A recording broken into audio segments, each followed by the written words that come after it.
e cila u shikot. Por Edi Rama kërkon ta devijoj atë, duke trajtuar s'ka projekt, do respektohet mjedisi. Jo, Edi Rama ka shkatëruar të gjithë Shqipëri.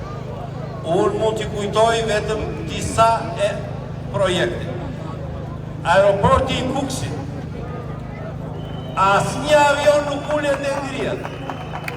Dhe koncesionari çdo muaj merr parat nga shteti shqiptar për pasagjerët e munguar.